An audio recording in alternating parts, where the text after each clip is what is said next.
सरकार से। तो वो बता रहा था मुझे कि भाई ये दोबारा भी प्लान है सरकार की। मगर दाल तो मर जाएंगे अब की बार तो मतलब। जी जी जी नहीं, अभी ऐसा कुछ भी नहीं है। जी। और असल में मैं तो ये चाहता हूँ, आप इतनी समाज सेवा का कार्य कर रहे हैं और आपके इन तमाम कार्यों को, असल में इससे बड़ा कोई कार्य नहीं है प्रवीण कुमार जी। जिस काम के लिए उस मालिक ने जो है आपको कबूल किया है, ऐसा हाँ, तो इससे बड़ा कोई कार्य नहीं है। और मैं चाहता हूँ कि ये कार्य आपके उस मालिक की बारगाह में, उसके दरबार में जो है कबूल हो। तो उसके लिए असल में बहुत जरूरी ये होता है कि हम सबसे पहले तो अपने उस सच्चे मालिक और सच्चे पालनहार को पहचाने। आज असल में हमारी सबसे बड़ी जो भूल है वो यही है कि हम अपने मालिक को, अपने पैदा करने वाले को ही नहीं पहचान पाए। बिल्कुल नहीं पहचान, और हम उसको छोड़ करके कहाँ कहाँ भटकते घूमते हैं और कैसे कैसे कष्ट उठाते हैं उसको पाने के लिए। ये बड़ी भूल है, ये है। और क्या होगा कि वो अधर्म को धर्म समझ करके जो है उसका अनुसरण करते हैं और जो है अपने स्वयं के बारे में, अपने स्वयं पर अत्याचार और जुल्म करते हैं। हाँ जी, करते हैं जी। जी, तो आप मतलब जी इंसान में फर्क कर दिया, धर्म के फिर जाति के नाम पर। बिल्कुल सही बात है। वो सोचो, जिसने हम सबको पैदा किया वो हमें ऊंच नीच, छुआछूत, भेदभाव, जात पात, इस बात को कैसे पसंद करेगा वो मालिक कि वो अपने बनाए हुए लोगों में ही भेद पैदा कर दे? वो तो ये तो ईश्वर का कार्य हो ही नहीं सकता। उसकी नजदीक तो सारे इंसान बराबर है प्रवीण भाई। पवित्र कुरान में उस मालिक ने कहा है कि बिस्मिल्लाहिर्रहमानिर्रहीम या अय्युहन्नास इन्ना खलकनाकुम मिन ज़करिन व उन्सा, के लोगों हमने तुम्हें एक पुरुष और एक स्त्री से पैदा किया। यानी संसार में जितने मनुष्य हैं, चाहे वो गोरा हो, काला हो, नाटा हो, लंबा हो, छोटा हो, गरीब हो, अमीर हो, कहीं का रहने वाला हो, वो सब एक माता पिता की संतान और खूनी रिश्ते का भाई है। लेकिन हम इस ईश्वरी पैगाम को, असल में हम ईश्वरी पैगाम को ही नफरत की नजर से देखने लगे। और सबसे बड़ी भूल तो ये हुई कि हम ये समझने लगे कि ये पवित्र कुरान जो है तो मुसलमानों की धार्मिक पुस्तक है। हाँ, ये सही कह रहे हैं। बड़ी भूल है। हालांकि ये तो हम सबके पैदा करने वाले उस मालिक की तरफ से उसने हम सबके मार्गदर्शन के लिए अवतरित की थी अपने अंतिम संदेश। पूरी मानव जाति के लिए है, लेकिन अगर दिल से पढ़े तो जी जी जी जी दिल से पढ़े, हाँ दिल से पढ़े और उसका अनुसरण करे, वही सही माने में मुस्लिम है। मुस्लिम का अर्थ होता है आज्ञाकारी, है ना? सही बात है। अरबी नाम रख लेना कोई मुस्लिम थोड़ी है। एक प्रवीण कुमार बेसिक मुस्लिम हो सकता है अगर ये आज्ञाकारी है तो। आज्ञाकारी है, सही बात है। और एक अरबी नाम है, अब्दुल रहमान नाम है, और अगर वो उसकी मालिक की अवज्ञा कर रहा है, मनमर्जी का जीवन यापन कर रहा है, तो आज्ञाकारी कैसे हो सकता है? सही बात है ना, आज्ञाकारी कैसे हो सकता है? तो एक बात देखा है कि अगर हमने अपने को सुधार लिया, अपना चाल चलन सही कर लिया जी, और मतलब हमेशा किसी को दुख ना हो जी जी, किसी बात है, किसी का धोखा ना करो, अगर इसका बड़ा कुछ नहीं दुनिया में। बिल्कुल सही बात है। अंतिम ईश्वरी संदेशता ने कहा, मोहम्मद साहब ने, दीन व नसीहा, यानी धर्म नाम है खैरख्वाही भलाई, और खैरख्वाही भलाई का, परोपकार मानवता का नाम धर्म है, दीन है। हाँ जी, हाँ जी। तो ये असल चीज है। मैं आपसे विनम्र निवेदन करूंगा कि आप थोड़ा सा इस्लाम का भी अध्ययन करें। इस्लाम प्रवीण कुमार जी जाहिर यानी जो दिखाई दे रहा है ना जी, इसके परिवर्तन का नाम इस्लाम नहीं है, हृदय परिवर्तन का नाम इस्लाम है। यानी मनुष्य का हृदय परिवर्तन हो जाए, उसका नाम कुछ भी हो, वो कैसे भी वस्त्र पहनता हो, बस कुछ उसने आदेश दिए हैं कि जो वस्त्र पहनते हैं इसमें दिखलावा ना हो, हाँ, कि घमंड गुरूर जैसी कोई बात ना हो, और उसमें बेहयाई ना हो, न छुपी हुई न खुली हुई, है ना। और वो हमारे जो वस्त्र हम पहनते हैं वो औरतों से मेल न खाते हों। कुछ रंगों की उसने कैद की, बाकी हम कुछ भी पहने, ऐसा नहीं, ये कोई कैद नहीं। हम कुछ भी नाम रख सकते हैं, इसी तरीके से नामों का है, चाहे हम नाम मद्रासी में रखें, हिंदी में रखें, अरबी में रखें, उर्दू में रखें, कुछ फर्क नहीं पड़ता। बस नाम में हमारे जो है रियाकारी, तकब्बुर, घमंड इस तरीके की झलक ना हो, और जो है उसमें बेहयाई जैसी कोई बात ना हो, है ना, उसमें जो है सिर की मिलावट ना हो। बाकी हम कुछ भी रख सकते हैं। तो अगर हमने हृदय परिवर्तन कर लिया तो हम आज्ञाकारी हैं, हम मुस्लिम हैं, बस। हाँ, मैं आपकी बातों में गौर करूंगा। दरअसल मैं 5 साल तक नजदीकी में चला ब्रह्म कुमारी में जी, आप जानते होंगे, ये सफेद वस्त्र पहनते हैं। हाँ हाँ, बहुत अच्छे से जानता हूँ मैं। जी जी जी, हाँ जी, मैं इसमें चला 5 साल। अच्छा। तो इनके भी मैंने दोनों फिर बाद में बहुत देखे, मतलब मेरी इनसे थोड़ी बहस भी हो गई थी बाद में, फिर मैंने जाना छोड़ दिया। जी जी जी।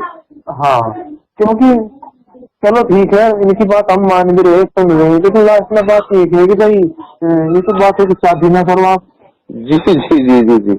ये तो असल में अगर हम यहाँ जाएंगे ना हाँ जी, तो ये हमारी पत्नी को ही हमारी बहन बना देंगे। हाँ हाँ, मैं यही कहना चाहता, बस ऐसा ही है कि पति पत्नी भाई बहन बना दे। जी जी, हमारी पत्नी को ही बहन बना दे, तो ये है। आप जानते हो इसका मतलब अच्छी तरीके से मैं जी असल में मैं जब सही ईश्वरीय संदेश लोगों तक पहुंचाता हूं तो सबके बारे में जानकारी रखना बहुत जरूरी होता है। तो जानकारी नहीं रखूंगा मैं तो हम सही गलत की पहचान कैसे करेंगे, मैं कैसे करा सकता हूँ बात। सही कह रहे जी, आप बिल्कुल सही कह रहे हैं। जी जी जी। तो इसमें मैंने अपने मतलब जीवन। हेलो, एक सेकंड को मैं लगा दी। हेलो, तो 5 साल मैंने दिए, 5 साल बाद में 0 का 0 होकर आया इनके यहाँ से। जी जी जी जी। हाँ जी, तो ये है जी। फिर भी वही बात है कि एक बात आ गई दिमाग में कि देखो, जैसे कोई तो अमीर घर में पैदा हो जाए तो कुछ नहीं करना पड़ता। जी जी। और कोई बेचारा एक मतलब पैदा होते ही अपने खाने की भी चिंता हो जाए, मतलब इतने गरीब में हो, तो ये सब कुछ ना कुछ हमारे पहले जन्मों के किए हुए है जी, मतलब पुण्य कर्म है। आप थोड़ी सी बात करें इस बारे में, फिर मुझे याद दिलाए, मैं बात करूंगा थोड़ी सी पुनर्जन्म के मामले में, ठीक है। हाँ जी, हाँ, फिर याद दिलाऊंगा यार। जी हाँ जी, तो यही है जी, बस 2-4 सवाल हमारे थे जिनके जवाब हमें मिलता नहीं। दरअसल वही बात आ रही कि भाई मैं देखो, रंग रूप भी तो माँ बाप के आधार पे मिला व्यक्ति को। जी।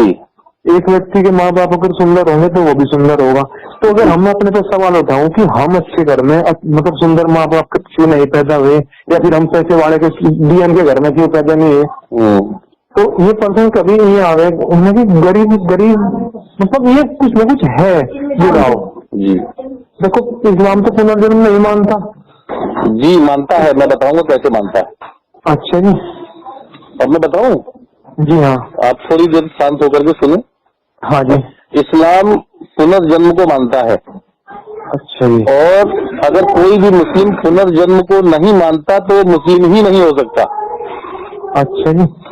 आप सुने, लेकिन सनातन धर्म के जो विद्वान हैं या जो और भी किसी हमारे दीगर धर्म के जो विद्वान हैं, उन्होंने पुनर्जन्म की परिभाषा ही गलत कर दी। उन्होंने पुनर्जन्म को आवागमन बना दिया। बोलते तो है पुनर्जन्म, हाँ जी, लेकिन बात करते हैं आवागमन की। पुनर्जन्म का मतलब होता है पुनः जन्म, हाँ, दोबारा जन्म, हाँ जी, नेक्स्ट लाइफ, हाँ जी, है ना। ये है सही अर्थ पुनर्जन्म का। जी, इस्लाम का एक जो मूल आधार है वो है मरने के बाद यानी मरणोपरांत का जो जीवन है, परलोकवाद। हाँ, परलोक का जो जीवन है वो नेक्स्ट लाइफ पर ही आधारित है, हाँ, अगला जन्म। यानी हर मुसलमान का ये पक्का, यानी हर मुस्लिम का ये पक्का विश्वास है कि मरने के बाद हम सबको दोबारा जीवन मिलेगा, पुनर्जन्म मिलेगा, पुनः जन्म मिलेगा, नेक्स्ट लाइफ मिलेगी, ये पुनर्जन्म है। और इस पर ईमान रखना अति आवश्यक है। अगर कोई ईमान नहीं रखता तो मुस्लिम नहीं है, उसने ईश्वर की, अल्लाह की बात को झुटलाया, तो मुस्लिम नहीं हो सकता। अच्छा, हमारे यहाँ हिंदुस्तान में जो बुद्धिजीवियों ने इसकी व्याख्या गलत की, वो पूर्णतः गलत कर दी कि अगर आपके कर्म अच्छे होंगे तो आपको दोबारा जो है पुरुष में जन्म मिलेगा, आप पुरुष बनोगे या जानवर बनोगे या पेड़ पौधे मिलोगे। अगर आपके बुरे कर्म हुए तो आप जानवर की योनि में, और इस तरीके से 84 लाख योनियों में जो है आप भटकते रहेंगे। हाँ जी, सही बोला ना? बिल्कुल सही बोलेंगे। अब हम इस बात को अपने दिमाग से देखें, क्या ये जो मेरी सोच है या जो लोग इसकी जो हमारे विद्वान व्याख्या कर रहे हैं, ये कितनी तर्क संगत है, कितनी सही है? ये बिल्कुल सही नहीं है। बताऊं क्यों? एक प्रश्न है आपसे, सही से सुन लें। हाँ जी, आज संसार में पाप कर्म ज्यादा हो रहे हैं या बुरे कर्म ज्यादा हो रहे हैं? भैया यही मान लो, पाप बुरा मतलब ज्यादा हो रहे, पाप ज्यादा हो रहे जी। पाप ही पाप हो रहे हैं। हाँ जी, बहुत कम लोग हैं जो पुण्य का काम कर रहे हैं और पूर्णता जुटे। हम ना हर तरफ हम अपने आसपास देखें तो से जुल्म और अत्याचार और पाप के कर्म हो रहे हैं। अगर ये बात सत्य होती तो ईमानदारी से सोचिए कि जो मनुष्य मरता वो जानवर बनता, हाँ जी, पेड़ पौधा बनता। हाँ जी, लेकिन हम देख रहे हैं हो उल्टा रहा है। आबादी जो है, जनसंख्या मनुष्यों की बढ़ती जा रही है, जानवर घटते जा रहे हैं। ये भी आपने बिल्कुल पॉइंट की बात कही। घटते जा रहे हैं, सरकार परेशान है कि 2 बच्चे पैदा करो वरना आपको नौकरी नहीं मिलेगी, आप इलेक्शन नहीं लड़ सकते और ये नहीं हो सकता। तो बात पूर्णता गलत है, जो कि हम अपनी आंखों से देख रहे हैं। आंखों से देखने के बाद भी अगर हम इस चीज पर विश्वास करें तो बोले हमसे बड़ा बेवकूफ कौन हो सकता है। सही बात है जी।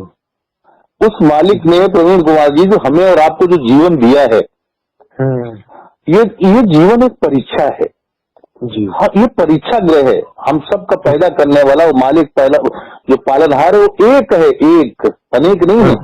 हाँ जी। कोई तो ईश्वर, परमेश्वर, अल्लाह, यहोवा, रब, मालिक, अनेक नाम जो उसके अच्छे हैं, वो सारे के सारे उसी के हैं। ये भाषाओं के अंतर है, हर वस्तु के जो नाम होते हैं हर भाषा में अलग अलग होते हैं, है कि नहीं? ठीक इसी प्रकार से उस मालिक ने जहाँ भी अपने संदेष्टा अवतार भेजे हैं, उनको उसने अपना नाम जो बताया उसी भाषा में बताया। हाँ जी। तो यहाँ जो मनुष्य, जो पैगंबर आया होगा, उसने उस मालिक का नाम इसी भाषा में बताया होगा। पुनर्जन्म के बाद मैं आपको एक व्याख्या और करता हूँ अवतार की। अवतार किसे कहते हैं? अवतार के मामले में यहाँ जो असल में व्याख्या की गई है वो ये की गई है कि जब संसार में पाप बढ़ जाते हैं तो वो मालिक जो परमेश्वर है, जो ईश्वर है, स्वयं मनुष्य का रूप धारण करके पृथ्वी पर अवतरित होता है पापियों का संहार करने के लिए। ये अवतार की व्याख्या यहाँ की गई है, सनातन धर्म के बुद्धिजीवियों ने की है। ठीक ना जी जी। अब हम जरा सोचें कि हमारी ये सोच, हमारी ये धारणा कहीं ईश्वर को अपमानित तो नहीं कर रही है? बड़ा बहुत ही गहराई के साथ मेरी बात का विचार करें प्रवीण कुमार जी। ये हमारा और आपका हाथ है, हथेली। हाँ जी। इस पर एक चींटी चल रही है। हाँ जी। वो चींटी कोई ताकत रखती है मेरी ताकत के मुकाबले में? कुछ भी नहीं। हाँ जी। मैं उसके ऊपर थूक दूंगा, मेरे थूक से दबकर मर जाएगी वो, मर जाएगी। हाँ जी। मतलब जितनी ताकत ये चींटी मेरी ताकत के आगे नहीं रखती है, इस दुनिया के सारे मनुष्य एक साथ मिलकर उस मालिक के नजदीक इस चींटी के बराबर भी ताकत नहीं रखते। सही सही करेगी। अब सोचो, जो मेरी हथेली पर चींटी है, अगर मुझे इसे सजा देनी होगी, इसे दंड देना होगा, तो क्या मुझे चींटी बनकर आना पड़ेगा? हम कितना घोर अपमान कर रहे हैं उस मालिक का, सोचो। अगर मेरी ये धारणा है अवतार के बारे में, तो उस मालिक का इतना बड़ा अपमान कर रहे हैं जो भी क्षमा योग्य नहीं है। ये अपमान हमें और सीधा सीधा नर्क में लेकर के जाएगा। इसका मतलब तो अवतारवाद के नाम पर दुकानें चलाई गई, दुकानें चलाई जा रही हैं। अवतार की सही परिभाषा क्या है कि वो एक मनुष्य को, जो उन्हीं में से होता है ना, जो हाँ, उसको वो उसके ऊपर ईश्वरीय संदेश अवतरित करता है, तो वो लोगों का मार्गदर्शन करता है, और उसको पैगंबर, अवतार या संदेशा, रसूल, नबी कहते हैं। उसे अवतार का, जिसके ऊपर ईश्वरीय कानून अवतरित होते हैं, उसे अवतार कहा जाता है जी। और ये उसने हर भाषा में भेजे हैं। उम्मीद करता हूँ बात आपको समझ में आ रही होगी। नहीं, मेरे पूरी समझ में आएगी। दरअसल मुझे एक बात और बताई थी किसने जी, पूछे आप। एक तो ये थी कि जैसे श्री कृष्ण जी के हमारा अवतार हुए हिंदू धर्म में, कि ये बचपन से पैदा हुए, और एक ये थी कि ईश्वर जो होता है वो परम सत्ता, वो ईश्वर वो किसी के तन में प्रवेश करता है जी, डायरेक्टली उसके द्वारा कार्य करता है। ये ब्रह्म कुमारी वालों ने बताया था। एडवांस ज्ञान है इनमें, एडवांस ज्ञान वीरेंद्र देव दीक्षित जी का, आपने सुना हो रिठाला में। जी जी जी। उसने बताया था कि डायरेक्ट किसी के तन में प्रवेश करेगा और उसको अपने काम पूरे कराएगा। एक बात सुने। हाँ जी। मैं हूँ जी, और मेरे मार्गदर्शन करने के लिए एक सुपर पावर आ जाए। हाँ जी। कोई सुपर पावर मेरे मार्गदर्शन के लिए आ जाए, तो क्या मैं उसकी शिक्षाओं का अनुसरण कर सकता हूँ? मैं तो अपना पीछा छुड़ा लूंगा। भाई, आपके पास तो इतनी ताकत है, आप तो ईश्वर के अवतार हो, मैं आपकी बातों का अनुसरण कैसे कर सकता हूँ? भाई, शिक्षाओं का अनुसरण तो उसी के किया जाएगा ना जो नॉर्मल मेरे जैसा इंसान होगा। सही कह रही, उसी को फॉलो किया जा सकता है ना। वरना तो हम जब मरने के बाद उस मालिक के समझ खड़े होंगे तो बोलेंगे, मालिक तू पृथ्वी पर आया, तूने सब करके लीला दिखाई, मैं तेरी बातें कैसे कर सकता था? सही कह रही, तू तो हर शक्तियों का मालिक है। बिल्कुल, मेरे पास तो कोई शक्ति नहीं थी। हाँ जी। अतः तू मुझे माफ कर दे, क्षमा कर दे जी। तो ये पूरी तरीके से भ्रम फैलाया जा रहा है, लोगों को गुमराह किया जा रहा है, दुकानें चलाई जा रही है और कुछ भी नहीं है। दुकान सही कह रहे जी आप, दुकानें ही चलाई जा रही।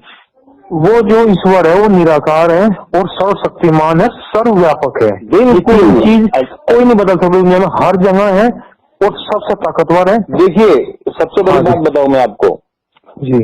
ईश्वर ने मनुष्य के शरीर में प्रवेश किया जी, अब वो खाएगा भी, हाँ जी, वो पिएगा भी जी, वो शादी भी करेगा, हाँ जी, वो सोएगा भी, बच्चे भी पैदा करेगा। ठीक, हाँ जी, वो सांसारिक हो गया तो बिल्कुल। जी। अब सुने, पवित्र कुरान में उस मालिक ने कहा बिस्मिल्लाहिर्रहमानिर्रहीम, उसने आदेश दिया अपने पैगंबर को, कुल जाओ जाकर लोगों से कहो क्या, हुवल्लाहु अहद, अल्लाह एक है, अल्लाहुस समद, लम यलिद वलम यूलद वलम यकुल लहू कुफुवन अहद, है ना। उसने कहा जाओ जाकर कहो कि लोग अल्लाह एक है ना। हाँ, न वो उसने किसी को जना, न वो किसी के द्वारा जना गया, आत्मनिर्भर है। आत्मनिर्भर से मतलब आप समझते हैं? समझता हूँ। आत्मनिर्भर मतलब संपूर्ण है, दुनिया जो संपूर्ण, उसे किसी वस्तु की आवश्यकता नहीं है। न वो खाना खाता है, न पानी पीता है, और न वो सोता है, न जागता है, न उसके बीवी है, न बच्चे हैं। क्यों? क्योंकि ये तमाम की समस्त चीजें कमजोरियां हैं प्रवीण कुमार जी। खाना हमारी आपकी कमजोरी है, कमजोरी है जी। अगर हम नहीं खाएंगे तो क्या होगा? वो पानी, हाँ, पानी हमारी आपकी कमजोरी है, कमजोरी है जी। अगर हम नहीं खाएंगे तो क्या होगा हमारा? हम एक गिलास पानी के लिए कुछ भी कर सकते हैं। हाँ जी, कुछ भी कर सकते हैं। सही क्या हम सोचते हैं कि हमारा पैदा करने वाला मालिक कमजोर है? हम उस मालिक का कितना बड़ा घोर अपमान कर रहे हैं, जिसके बारे में हम अगर विचार कर रहे हैं कि मनुष्य के रूप में आया और उसने खाना खाया, पानी पिया, सोया, उठा, बच्चे पैदा किए, शादी किया, यानी तमाम की तमाम कमजोरियां उस मालिक, वो मालिक और कमजोर, कोई भी कमजोरी उस मालिक के साथ जुड़ी हुई नहीं है। सही कह रही है। कोई भी कमजोरी, जो भी ये बातें कर रहा है तो लोगों को भ्रम फैला रहा है, बेवकूफ फैला रहा है, दुकान चला रहा है, कुछ भी नहीं। दुकान चला रहे जी। अजी मैं बताऊंगा, करीब 2 साल पहले हरे कृष्णा वाले आए थे मथुरा से, यहाँ शामली में जी। तो मैं उनके पास चला गया, मैंने उनकी माला ले ली है। कहते कि एकादशी के दिन व्रत रखना है आपको, अन्न नहीं खाना, और आपको हरे कृष्णा हरे राम की एक माला करनी है, आपको जो है सीधा स्वर्ग मिलेगा जी। तो एक दिन व्हाट्सएप ग्रुप पर बहस छिड़ गई, एक देवी जी थी इसमें लेडीज, कहने लगी आज एकादशी है, आज खाना ना खाइयो। तो मैं कहने लगा मगर जी उससे क्या हो जाएगा? मैं तो जब ड्यूटी पर काम पर जाना, क्या हो जाएगा उससे? कहने लगा आपको नरक मिलेगा। नरक में क्या होगा? मगर कहने लगा आपके मतलब शरीर को जलते है तेल की कढ़ाई में गिरा जाएगा। मगर एक बात बताओ, जब मेरी लाश तो नहीं जल जाएगी शमशान में, और आत्मा को अजर अमर अविनाशी, आत्मा में दुख होना होता ना सुख होता, तो कढ़ाई में किसे गिरोगे आप? बट उसको तो पारा चढ़ गया। उसका मेरे दर्शन का जवाब नहीं बना। और आत्मा को तो दुख नहीं होता जी, तो आप गिर लो कढ़ाई में किसे गिरोगे जी। तो ऐसे विद्वान बैठे हैं, और सिर्फ बस जाओ वहाँ और बस पैसे चढ़ाओ और बस ये काम करो, बस ये हो रहा है जी, वो कुछ नहीं हो रहा जी। दुनिया बिगाड़ कर रख दी इन्होंने, बिल्कुल बिगाड़ के रख दी। इसलिए मैं कहता हूँ असल में कि आप जो है सत्य को पहचाने, सत्य का अनुसरण करें। आपको मालिक ने इतने अच्छे कर्म से जोड़ा है, मैं चाहता हूँ कि आपके सारे कर्म जो है कुबरी इतनी बड़ी समाज सेवा का आप कार्य कर रहे हैं। मैं थोड़ी सी आपकी जरा धर्म की व्याख्या कर दूं, इसके बाद मैं आपसे मैं बोलूंगा। असल में धर्म किसे कहते हैं, धर्म की परिभाषा क्या है, हम और आप आज तक नहीं समझ पाए। धर्म कहते हैं ईश्वरीय दिशा निर्देशों को, यानी जो ईश्वर ने जीवन यापन करने के दिशा निर्देश हमारे और आपके लिए तय यानी निर्धारित किए हैं, उन दिशा निर्देशों का नाम धर्म है। हाँ, एग्जाम्पल बतौर उदाहरण के तौर पर अगर हम देखें संसार में कोई भी प्रोडक्ट निर्माता जो भी अपना प्रोडक्ट बनाता है, उसके उपयोग का तरीका कौन बताता है? वही बताएगा जी, वही लिखेगा उस पर, और किसी को अधिकार नहीं है। हाँ, जिसको नहीं मालूम, जिसने बनाया उसे मालूम मैंने प्रोडक्ट में कितनी मिट्टी लगाई, कितना सोना लगाया, कितना लोहा लगाया, कौन सा पार्ट कितनी गर्मी सह सकता है, कितनी सर्दी सह सकता है ना, कितना तापमान सह, उस हिसाब से उसके दिशा निर्देश तय करता है। आपको एक भी प्रोडक्ट ऐसा नहीं मिलेगा जिसमें उसने दिशा निर्देश तय न किए हों। हम एक छोटा सा मोबाइल भी खरीदते हैं, उसके साथ एक गाइड बुक मिलती है जी। तो जो गाइड बुक उस प्रोडक्ट के साथ मिलती है प्रवीण कुमार जी, वो गाइड बुक उस प्रोडक्ट का धर्म होती है। समझ गया धर्म क्या है? हाँ जी, मैं समझ गया। कहानियों का नाम धर्म नहीं है, किसी कहानी चल रही है लिबलेला जैसी और नहीं। तो वो गाइड बुक इसी तरीके से संसार का बसने वाला हर मनुष्य उस मालिक का प्रोडक्ट है। हमें संसार में कैसे जीवन यापन करना है ये तय करने का अधिकार सिर्फ उसी को है। सही बात है। जो उसने जीवन जीने के नियम बताए हैं उन्हीं का नाम धर्म है, और वो उसने सबके लिए एक बताया, एक। सबके लिए, वो शुरू से आज तक एक ही है। इसीलिए इस्लाम 1400 पुराना धर्म नहीं है। इस्लाम प्रथम मनुष्य आदम के साथ इस पृथ्वी पर आया, जिसे ईसाइयत में एडम और ईव कहते हैं। हाँ जी, सनातन में स्वयंभू मनु और शत्रुपा कहते हैं। इस्लाम में उसे आदम और हव्वा कहते हैं। आदम हव्वा कहते हैं। वही धर्म आज उसी की पुनर्स्थापित, जब लोगों द्वारा किसी चीज में मिलावट हो जाती है तो आप क्या करोगे? आपके पास कोई चीज है और वो चीज खराब हो गई, तो आप क्या करोगे? उस चीज को सही करने की कोशिश करोगे, नहीं करोगे? हाँ जी, इसमें जो थोड़ा बहुत बच रहा होगा तो उसे अलग निकाल लूंगा। हाँ जी, बिल्कुल सही। आपसे तो इसी तरीके से जब धर्म में मिलावट हो जाती है, धर्म की हानि होती है, धर्म न रह करके अधर्म बन जाता है, तो वो मालिक, वो अल्लाह, वो परमेश्वर किसी नई भाषा में एक नए अवतार संदेशा रसूल को भेज करके उसी मूल धर्म का जो मूल स्वरूप था, उसको मूल स्वरूप को, यानी लोगों की मिलावट को निकालते हुए एक नेक्स्ट लैंग्वेज में अपडेट कर देता है, एक न्यू वर्जन के साथ। हाँ, आई बात समझ में? जी जी, समझ में। अब यहाँ से जो पुरानी किताबें थी वो अमान्य हो जाती हैं, यानी वो सिर्फ इज्जत और एहतराम के काबिल होती हैं, उनकी शिक्षाएं नहीं चलेंगी, क्योंकि वो लोगों द्वारा उसमें मिलावट पैदा हो चुकी। हाँ जी। अब जो उससे पहले के रसूल पैगंबर थे वो बस काबिल एहतराम और इज्जत के काबिल होते हैं, उनकी शिक्षाएं नहीं चलेंगी, है नहीं? अब जो वर्तमान प्रेजेंट में जो है पैगंबर अवतार, उसी की शिक्षाओं का अनुसरण करना पड़ेगा। जिसने ऐसा किया उसी को मरणोपरांत सफलता की प्राप्ति होगी। इस तरीके से तकरीबन 1,24,000 कुछ कम बढ़त उस मालिक ने अवतार रसूल पैगंबर हर भाषा हर देश के अंदर उसने भेजे। इसी की अंतिम कड़ी में पैगंबर मोहम्मद साहब को उन्होंने अरब में पैदा किया। वो कोई नया दीन स्थापित करने नहीं आए थे, उसी ईश्वरी धर्म को जो प्रथम मनुष्य के साथ इस पृथ्वी पर आया था, उसी को उसने लोगों की जो मिलावट हो चुकी थी उसको समाप्त करते हुए एक नई भाषा अरबी के अंदर अपडेट कर दिया। अब जो उनकी शिक्षाओं का अनुसरण करेगा उसी को, सीधी सी बात है, समझ में आने वाली तर्कसंगत बात है। प्रवीण कुमार जी, इसको आप इस तरीके से समझे, मैं आपने काम किया किसी जगह, हाँ जी, और आपको पेमेंट मिली जी मनमोहन सिंह के दौर के नोटों की, हाँ जी, आप वो नोट ले लोगे अपनी उसके बदले में? नहीं, अब तो नए नोट चल पड़े, अब कहाँ लूंगा जी? नहीं लेंगे ना? नहीं, है ना? हालांकि क्या वो नोट वो भारतीय सरकार रिजर्व बैंक द्वारा मान्यता प्राप्त नहीं थे जी? मनमोहन सिंह हमारे प्रधानमंत्री नहीं थे जी? सब कुछ ओके था ना? सब कुछ। लेकिन अब सरकार बदल चुकी। हाँ, सरकार अब अगर आप उन नोटों को चलाने की जिद करोगे तो आपको जेल हो जाएगी। हाँ जी, बिल्कुल सही कह रहे जी। आपके ऊपर देशद्रोह का केस लगेगा कि आप ये माननीय प्रधानमंत्री के जो है उसकी अवहेलना कर रहा है। हाँ जी, बस यही मामला सीधा सीधा कि हमारे पास अब अगर हमें मरणोपरांत सफलता चाहिए तो पैगंबर हजरत मोहम्मद साहब की शिक्षाओं का अनुसरण करना अति अति अति आवश्यक है, बहुत जरूरी है। पवित्र कुरान में उस मालिक ने 4 चीजें बताई हैं सफलता के लिए जी। इस बात को कहकर मैं अपनी बात खत्म कर रहा हूँ। आपने कॉल किया, आपके लिए बहुत बहुत धन्यवाद। ये सूरह अस्र है, इसमें मालिक ने कहा बिस्मिल्लाहिर्रहमानिर्रहीम वल अस्र, यानी कसम है घटते बढ़ते समय की, कसम है जमाने की। इन्नल इंसाना लफी खुस्र, यानी तमाम की तमाम मानवता, तमाम की तमाम इंसानियत घाटे खसारे में है, नुकसान में है। घाटा खसारा नुकसान क्या प्रवीण भाई? नर्क, जहन्नम। सही बात है जी।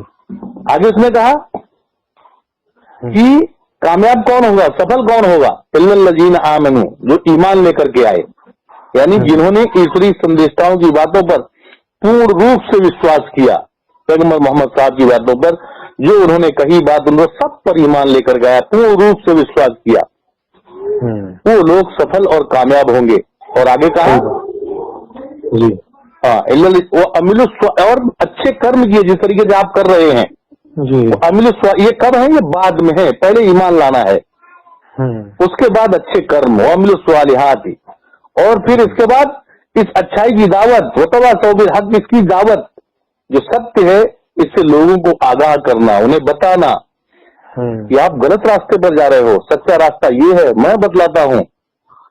और फिर उस पर जो तकलीफें मुसीबतें आए वतवासौ बिल, सब उस पर सब्र करना। की कामयाबी के मूल मंत्र 4 उस मालिक ने स्वयं बताए हैं, स्वयं, कि मेरे बंदो समझ जाओ, समझ जाओ। ये वो कंपलसरी सब्जेक्ट हैं जिनमें पासिंग मार्क्स लाना बहुत जरूरी है परवीन भाई। तो ये सारे डिटेल्स जो आपने मुझे बताई ये सब नेट पे तो मिल जाएगी ना? जी, मैं आपके साथ हूँ। जो न मिले आप तलाशे, जो न मिले मुझसे ले, मैं आप तक पहुँचाऊंगा, आप तक पुस्तकें में पहुँचाऊंगा। और मैं तो आपसे ये विनम्र विनती करूंगा, मूर्ति पूजा तो उम्मीद है आप करते नहीं होंगे शायद। नहीं, मैं नहीं करता, तो मेरी दुकान ही है। जी जी, नहीं करते होंगे। मैं आपसे कहूंगा कि आप रिसर्च करते रहें, खोजबीन करते रहें, लेकिन मेरे साथ आप एक आज छोटा सा प्रण कर लें इस चीज को दिल में, बाकी और कुछ नहीं करना, बस दिल की गहराइयों से प्रण कर लें कि उस मालिक के सिवा कोई उपासनीय नहीं है और पैगंबर मोहम्मद साहब उसके जो है अंतिम रसूल हैं। इस बात का आप दिल से विश्वास कर लेंगे तो आप मुस्लिम हैं, बाकी और कुछ करने की जरूरत नहीं है। आप चाहें तो उसको पढ़ सकते हैं मेरे साथ इकबाल जी। अच्छा जी, पढ़ेंगे? पढ़ाऊं आपको?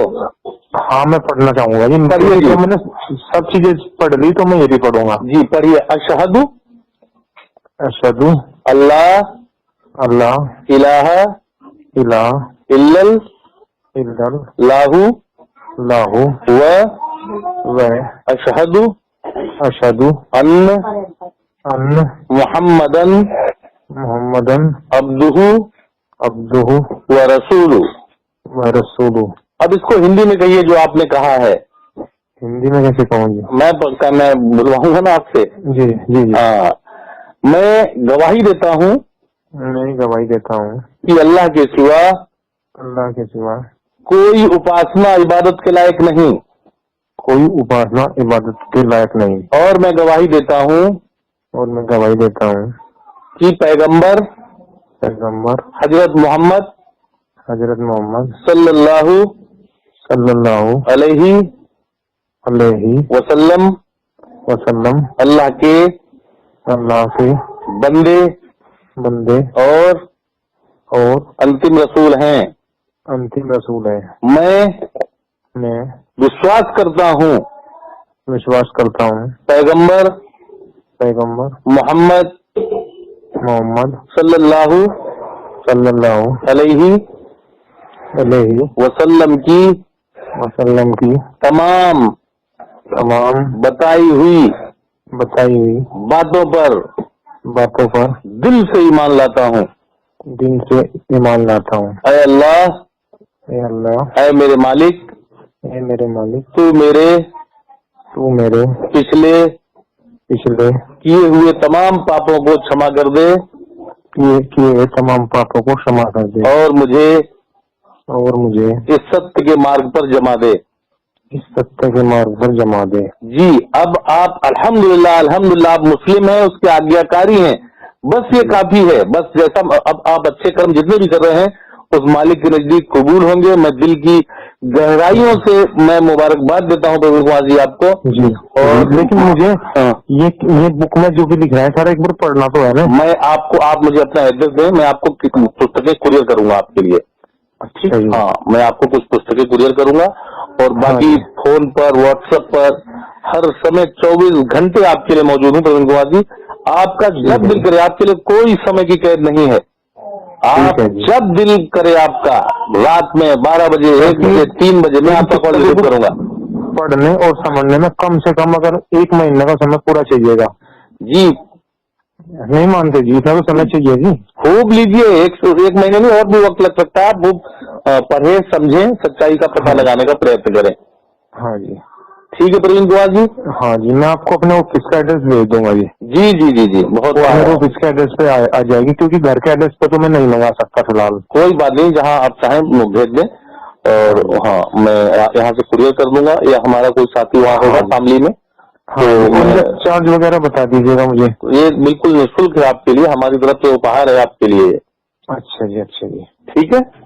नहीं ठीक है जी, मैं ऑफिस का एड्रेस भेजता हूँ आपको। जी जी, बहुत बहुत धन्यवाद। और बाकी अगर कोई शामिली हो आपका साथी, कोई आवे जावे और डायरेक्टली दे दे तो वो और अच्छा रहेगा। शामिली में असल में साथी तो है हमारे, लेकिन उनके पास किताबें वो हैं या नहीं है, कुछ असल में 2-4 किताबें, 1-2 किताबें तो उनके पास होंगी, लेकिन कुछ और भी किताबें आपको भेजनी थी, वो उनके पास पता करना पड़ेगा मुझे। शामिली में होंगे, वो बिल्कुल हिंदी भाषा में जी, बिल्कुल हिंदी में मिलेगी आपको, बेफिक्र रहें। हाँ जी, उस समय समझने में आसानी रहती है। जी जी जी जी ठीक है जी, बहुत अच्छा लगा आपसे बात करके। जी जी, आपसे भी बात करके हमें बहुत अच्छा लगा, बहुत दिल को खुशी हुई है। आप मुझे महसूस, आप जो है मेरी खुशी को महसूस नहीं कर सकते, लेकिन हमारा और आपका पैदा करने वाला वो जरूर मेरे दिल को देख रहा होगा और हम दोनों के दिलों को और खुशियों को महसूस कर रहा होगा, और इसका उम्मीद करता हूँ वो मरने के बाद हम दोनों को ही इसका नेक बदला अता फरमाएगा इंशाल्लाह। सही बात है, सही बात। ठीक है भाई, ठीक है जी, जब चाहे आप तब दोबारा कॉल कर सकते हैं। ठीक है, ठीक है जी, अच्छा जी, नमस्कार जी। मैं आपको दूसरी एक बात और प्रवीण कुमार जी, हाँ जी, वो कुछ बात छूट गई, उसको ध्यान रखें आज के बाद। देखिए, हम जब लेटिन और पखाना जाते हैं तो पानी तो सभी लेते हैं, हाँ जी, पूरी दुनिया लेती है, हाँ जी, लेकिन जो हम पेशाब करते हैं इसमें हम थोड़ी सी कोताही करते हैं। अच्छा जी। हालांकि मूत्र भी अपवित्र होता है, अपवित्र होता है, पवित्र होता है, अपवित्र, अपवित्र चीज। अगर अपवित्र चीज हमारे वस्त्रों पर लगेगी तो जाहिर सी बात है वस्त्र हमारे अपवित्र होंगे। हाँ जी, अगर हमने एक वस्त्र में मिसाल के तौर पर 10 बार पेशाब किया, 2-2 बूंद टपकी, तो कितना पेशाब हमारे कपड़ों, फिर वही वॉशिंग मशीन में घूमता है दूसरे कपड़ों के साथ। तो आप हम जो है एहतियात करें, पेशाब में भी पानी लें आज के बाद।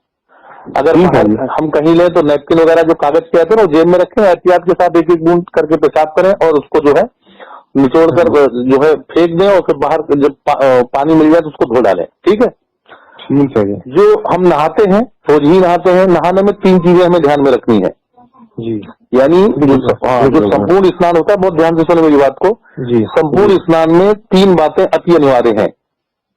जिस्म को अगर हम एक भी छूट गई तो हम जो है पवित्र नहीं होंगे। उसके लिए सर्वप्रथम है मुंह की गंदगी को साफ करना, यानी खूब कुल्ली करना, अच्छे से गंदगी साफ करना मुंह की, मुंह की। नाक में पानी डाल करके नाक की गंदगी को साफ करना। अच्छा जी। और संपूर्ण शरीर को इस तरीके से रगड़ करके नहाना है, खूब मल मल करके, कि हमारे शरीर में एक बाल के बराबर, एक सुई के नोक की जैसी भी जगह जो है वो सूखी न बचे। खूब ध्यान, हर जगह पानी पहुंचाना है। ठीक है, कुछ जगह ऐसी होती हैं जिनमें पानी नहीं पहुंच पाता। ठंड के मौसम में तो और भी जगह जो है खुश्क हो जाती है, पानी ऊपर से निकल जाता है, तो इसलिए रगड़ रगड़ कर नहाना है और हर जगह पानी पहुंचाने की कोशिश करनी है। ठीक है, ठीक है जी। पवित्रता आधा ईमान है। मैं उम्मीद करता हूँ आप इस बात का ध्यान रखेंगे प्रवीण कुमार जी। ठीक है जी जी जी जी, बहुत बहुत आपका धन्यवाद। ठीक है, हाँ जी, ठीक है, अच्छा, नमस्कार।